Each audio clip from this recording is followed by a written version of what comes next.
नमस्कार, स्वागत है आप सभी का हमारे इस YouTube चैनल स्टडी कैपिटल पर। और CUET PG 2023 के लिए BHU काउंसलिंग का रजिस्ट्रेशन पोर्टल एक बार फिर से खुल चुका है। यानी जिसका आप सभी को इंतजार था कि BHU का काउंसलिंग पोर्टल फिर से कब ओपन होगा, तो वो ओपन हो चुका है और उसकी लास्ट डेट रखी गई है 31 जुलाई। इस बीच बहुत सारे स्टूडेंट्स की क्वेरीज है कि सर हमें नया रजिस्ट्रेशन करना है तो हम किस प्रकार से रजिस्टर कर सकेंगे।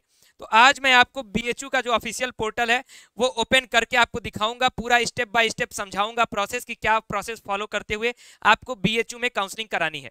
इसलिए इस कंप्लीट वीडियो को देखिएगा। और वीडियो की शुरुआत करने से पहले अगर आप हमारे इस चैनल पर पहली बार विजिट कर रहे हैं, हमारा कोई पहला वीडियो देख रहे हैं, तो चैनल को सब्सक्राइब जरूर कर लीजिएगा और साथ ही साथ बेल आइकन प्रेस कर लीजिएगा, इस भरोसे के साथ कि हम आपको आगे आने वाले जितने भी काउंसलिंग के स्टेप्स होने वाले हैं आपके एडमिशन तक, उस पूरे स्टेप्स को कवर करेंगे अपने चैनल पर।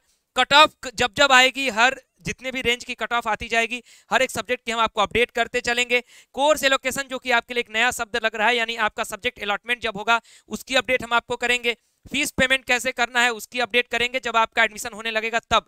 उसके साथ ही साथ एडमिशन के लास्ट स्टेप तक हम आपके साथ रहने वाले हैं अपने इस चैनल के माध्यम से। दूसरी जरूरी सूचना, वीडियो की शुरुआत करने से पहले ही, यानी फॉर्म भरने से पहले ही, एक और हमारा चैनल आपको मिलेगा, वो उसका नाम होगा CUET PG स्टडी कैपिटल, जिसका लिंक इस वीडियो के डिस्क्रिप्शन बॉक्स में आपको मिल जाएगा। उसको जरूर सब्सक्राइब कर लीजिएगा, क्योंकि इसमें कुछ जो महत्वपूर्ण स्टेप्स होंगे वो हम अपने मेन चैनल पर देंगे। बाकी के जो जैसे कट ऑफ वगैरह की वीडियोस होंगी वो हम आपको अपने सेकेंडरी चैनल पर देने वाले हैं, जिसका लिंक इस वीडियो के डिस्क्रिप्शन बॉक्स में आपको मिलेगा, वहां से आप लोग रजिस्टर कर लीजिएगा। यहां पर हमारे सामने BHU का ऑफिशियल पोर्टल खुल चुका है, वो है bhuonline.in। यह पोर्टल इसी तरीके से खुल रहा होगा आपका, देखते जाइएगा। आपको बस ये समझना है कि हाँ कोई गलती ना हो, कोई स्टेप में गलती ना हम करें जिससे कि हमें समस्या हो। ये आपका यहाँ पर शो कर रहा है क्लिक हियर फॉर रजिस्ट्रेशन, और लिखा हुआ है कि रीओपन हो चुका है आपका काउंसलिंग का फॉर्म। जहां पर लिखा हुआ है क्लिक हियर फॉर रजिस्ट्रेशन, इसी पर आप क्लिक कर दीजिएगा। अब क्लिक करने के बाद देखिए बहुत सारी नोटिफिकेशंस आपके सामने दिख रही हैं। BHU PG रजिस्ट्रेशन टिल 31 जुलाई रीओपेंड, यानी दोबारा ये पोर्टल खुला है जो कि 31 जुलाई तक खुला रहेगा। और ध्यान दीजिएगा इसके बाद डेट बढ़ेगी भी नहीं, इसलिए आप लोग इसी बीच जो भी आपको करना होगा रजिस्ट्रेशन वगैरह वो कर लीजिएगा। अब आप जब नीचे आते हैं तो अगर आप एकदम नए कैंडिडेट हैं, यानी आपने रजिस्टर एकदम किया ही नहीं है, कुछ नहीं स्टेप किया है, तो नीचे आइएगा। यहाँ पर कुछ टर्म एंड कंडीशंस लिखी हैं, आप आराम से पढ़ लीजिएगा। मैंने तो ऑलरेडी पढ़ा है, आप लोगों को वीडियोस में बताया भी है पहले। यहाँ पर एक चेक बॉक्स है, I have read all the instructions and agree with the term and conditions. इस चेक बॉक्स पर यस क्लिक करिएगा। जैसे ही चेक बॉक्स पर क्लिक करेंगे यहाँ साइड में आ जाइएगा। एप्लीकेंट लॉगिन में आपको एक ऑप्शन शो करेगा न्यू रजिस्ट्रेशन का। तो जैसे ही देखो आप न्यू रजिस्ट्रेशन पर क्लिक करते हो, न्यू रजिस्ट्रेशन पर क्लिक करते ही आपके सामने कुछ इंपॉर्टेंट डिटेल्स आपको भरनी होंगी। वो इंपॉर्टेंट डिटेल्स क्या क्या है, तो आपका एप्लीकेशन नंबर है NTA के द्वारा जो दिया गया था उसको भर दीजिएगा। ठीक, दोबारा आप उसी एप्लीकेशन नंबर को भरेंगे। अपना नाम पूरा कंप्लीट सही सही भरना है, डेट ऑफ बर्थ भरना है, जेंडर अपना भरना है, मेल या female, father's name, mother's name, email ID अपनी भरनी है, पासवर्ड बनाना है। पासवर्ड बनाते समय एक चीज का जरूर ध्यान रखना है कि पासवर्ड कम से कम 8 अंकों का होना चाहिए, या फिर जो भी ओवरऑल जो कैरेक्टर्स हैं वो 8 कैरेक्टर्स होने चाहिए मिनिमम, मैक्सिमम 20 कैरेक्टर्स। और 8 कैरेक्टर शुरुआत जो आप करेंगे वो सारे मिक्स होने चाहिए, यानी कैपिटल लेटर भी रख दीजिएगा, स्मॉल लेटर भी रख दीजिएगा, न्यूमेरिक डिजिट भी रख दीजिएगा, एक स्पेशल कैरेक्टर भी रख दीजिएगा। सारी चीजें आपके पासवर्ड में होनी चाहिए। मोबाइल नंबर डालिएगा, कैप्चा कोड डालिएगा, साइन अप पर क्लिक करिएगा। जैसे ही आप साइन अप पर क्लिक करते हैं आपका काउंसलिंग का पहला स्टेप यानी रजिस्ट्रेशन का स्टेप शुरू हो जाता है। मैं ऑलरेडी रजिस्टर कर चुका हूं, इसलिए आपके लिए मैं दोबारा वहां पर क्लिक नहीं कर रहा हूं। वहां पर जैसे आप क्लिक करेंगे आपके ईमेल पर एक नोटिफिकेशन जाएगा और आपके मोबाइल पर भी एक OTP जाती है। वो OTP जब आपके पास जाएगी तो जैसा कि मैं आपको क्लिक हियर फॉर रजिस्ट्रेशन पर दिखा रहा था, यहाँ पर आपके सामने आएगा एक्टिवेट योर अकाउंट का ऑप्शन।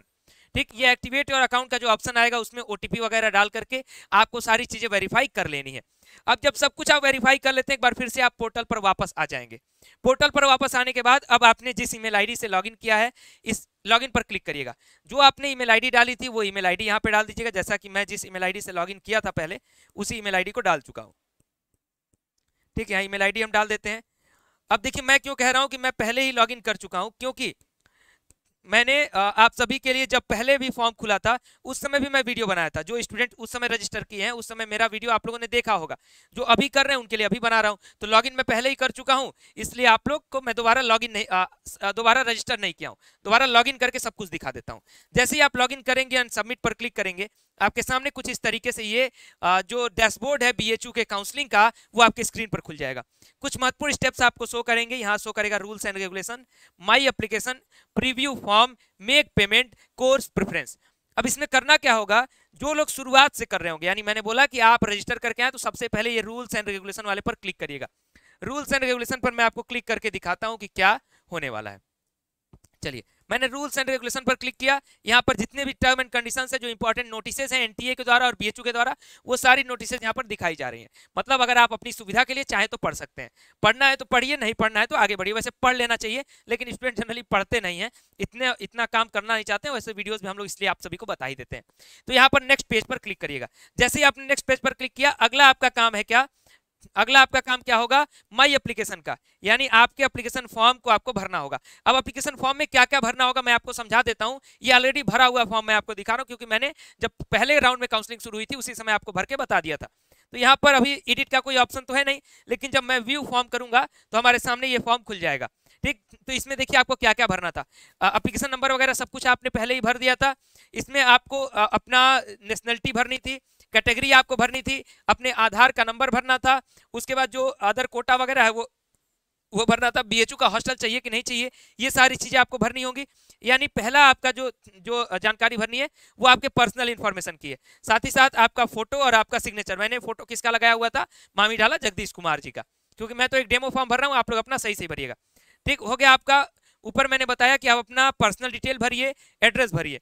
उसके बाद अगले स्टेप में आप उसी एप्लीकेशन फॉर्म वाले ही स्टेप में अपना एजुकेशन क्वालिफिकेशन भरेंगे। क्या क्या उसमें भरेंगे, तो क्लास 10th के बारे में भरेंगे, क्लास 10th की पूरी डिटेल डालेंगे। क्लास 12th भरेंगे, 12th की पूरी डिटेल डालेंगे। ग्रेजुएशन यानी बैचलर डिग्री का भरेंगे और पूरी डिटेल डालेंगे। बैचलर डिग्री में क्या क्या भरना होगा, तो अगर आपके पास जितना मार्कशीट है उतने तक ही भरिएगा, उसके आगे का आपको भरने की कोई आवश्यकता नहीं है, कोई दिक्कत नहीं होगा। यानी 4 सेमेस्टर तक है, 5 सेमेस्टर तक है, वहां तक आप भर सकते हैं। अगला आपके लिए जो जरूरी होगा वो होगा आपको किस कोर्स में आप एडमिशन लेना चाहते हैं। ठीक, आपने कई कोर्स का फॉर्म भरा होगा या फिर एक कोर्स का फॉर्म भरा होगा। एक का भरे होंगे तो एक ही सेलेक्ट करेंगे, कई भरे होंगे तो आप पे डिपेंड करता है कि किसमें काउंसलिंग कराना चाहते हैं, वो कोर्सेज आप भर दीजिएगा। उसके बाद आप पेड सीट के लिए ऑप्ट करना चाहते हैं कि नहीं करना चाहते। जैसा कि मैं आपको पहले भी बता चुका हूं कि बीएचयू में जो पेड सीट है वो 15% एक्स्ट्रा सीट्स होती हैं, तो आप जिनको भरना होगा यस कर दीजिएगा। वैसे मैक्सिमम स्टूडेंट इसमें यस कर ही दें। और जैसा कि मैंने बताया कि आपको क्या क्या डॉक्यूमेंट्स डालने होंगे, तो 10+2 का मार्कशीट अपलोड करना है, ग्रेजुएशन का अपलोड करना है, 10th का मार्कशीट अपलोड करना है, और एक अंडरटेकिंग जो कि टीसीसीसी आप नहीं जमा कर रहे हैं उसके लिए। फिर आपको अपने बैंक की डिटेल डालनी है। बैंक की डिटेल आपको इसलिए कि आगे आने वाले समय में अगर आप अपना एडमिशन कैंसिल कराते हैं, एडमिशन के समय जो फीस पेमेंट करेंगे वो फीस आपकी वापस हो सकती है, ये काउंसलिंग वाली नहीं। फिर नीचे आइएगा, यहाँ पे आपका जो भी डिटेल वगैरह है उन सारी डिटेल को वेरीफाई करते हुए प्रोसीड टू पेमेंट पर आ जाइएगा। अब सिंपल सा आप प्रोसीड टू पेमेंट पर आएंगे, यहाँ पर आपको पेमेंट का ऑप्शन देगा, पेमेंट का मोड शो करेगा, ऑनलाइन मोड में आपको पेमेंट करना है। जो भी आपका पेमेंट की फीस दिखाएगी, देखिए मेरा 1100 यहाँ पे दिखा रहा है, 1100 मैं ये पेमेंट करूंगा, और जैसे ही मैं पेमेंट करूंगा यहाँ पर मेरा रजिस्ट्रेशन कंप्लीट हो जाएगा। एक बार फिर से मैं आपको इस डैशबोर्ड पे आ जाता हूं। मैंने क्या बताया, रूल्स एंड रेगुलेशंस पढ़िएगा। एप्लीकेशन में जितनी डिटेल्स आपसे मांगेंगी सही सही डिटेल भर लीजिएगा, कहीं पर भी आप गलती ना करें। फिर आप उस फॉर्म को दोबारा प्रीव्यू कर सकते हैं। ठीक, प्रीव्यू करने के बाद आप पेमेंट करें, और पेमेंट करने के बाद अब क्या करना होगा ये आप सभी के लिए बहुत ही जरूरी होता है। इसको मैंने अलग वीडियो बना करके बताया भी था। इसमें आपको कोर्स प्रेफरेंस पूछेगा। कोर्स प्रेफरेंस जैसे जब आप पेमेंट कर देंगे तभी भर सकेंगे। कोर्स प्रेफरेंस में देखिए क्या क्या पूछता है, मैं आपको बोर्ड पे लिख के अच्छे से बता देता हूं। कोर्स प्रेफरेंस में आपसे पूछेगा कि आप कहां पर एडमिशन पहले लेना चाहते हैं। तो ध्यान रखिएगा, बहुत सारे स्टूडेंट्स कंफ्यूज हो जाते हैं कि बीएचयू के एफिलिएटेड कॉलेजेस को पहले डाल देते हैं। आपको एक ऑप्शन दिखेगा मैक्सिमम कोर्सेज में डीएमसी, एक ऑप्शन दिखेगा डीएमसी, इसका मतलब होता है डिपार्टमेंट इन मेन कैंपस। इस ऑप्शन को सबसे पहले रखिएगा सभी कोर्स के स्टूडेंट्स, चाहे एमए में कर रहे हो, किसी भी एमए के, चाहे ह्यूमैनिटी सब्जेक्ट में हो, चाहे आप आर्ट्स के किसी सब्जेक्ट में हो, जिस भी प्रकार के सब्जेक्ट में हो, अगर आपके उस कोर्स प्रेफरेंस में डीएमसी का ऑप्शन है तो सबसे पहले डीएमसी डालिएगा। और उसके बाद डीएमसी के बाद आप जो भी एफिलिएटेड कॉलेजेस, सारे कोर्सेज में तो एफिलिएटेड ऑप्शन है नहीं, कुछ ही कोर्सेज में है, तो जो भी ऑप्शन हो, लड़कों के लिए तो सिर्फ डीएवी है, बाकी लड़कियों के लिए कुछ कोर्सेज में वीकेएम मिलेगा, एएमपीजी मिलेगा, फिर उसके बाद आपका वीसीडब्ल्यू मिलेगा, और उसके बाद आपका जो है क्या और कौन सा कॉलेज आपका मिल जाएगा, बस इतने ही ऑप्शंस आपको मिलेंगे एफिलिएटेड कॉलेज में, यही 4 ऑप्शंस मिलेंगे। आरजीएससी तो मिलना नहीं है किसी में, इसलिए कोई और अदर ऑप्शन की कोई इसमें चांसेस है नहीं। तो आप लोग ये काम करिएगा। दूसरी बात एक चीज और है कि कोर्स प्रेफरेंस में आपसे ये भी पूछेगा कि आप पहले पेड सीट के लिए ऑप्ट करना चाहते हैं कि पहले रेगुलर के लिए। तो पहले ऑप्ट आपको क्या करना है, रेगुलर सीट का ऑप्ट करना है। ठीक, उसके बाद पेड सीट का, यानी अगर रेगुलर पर नहीं होता है तब आप पेड पर जाएं, ये सारे ऑप्शंस आपसे जैसे जैसे पूछेगा वैसे वैसे नेचुरली भरते रहिएगा। कहने का मतलब है एकदम कंफर्टेबल होकर के अगर फॉर्म को भरेंगे तो कोई गलती नहीं होगी।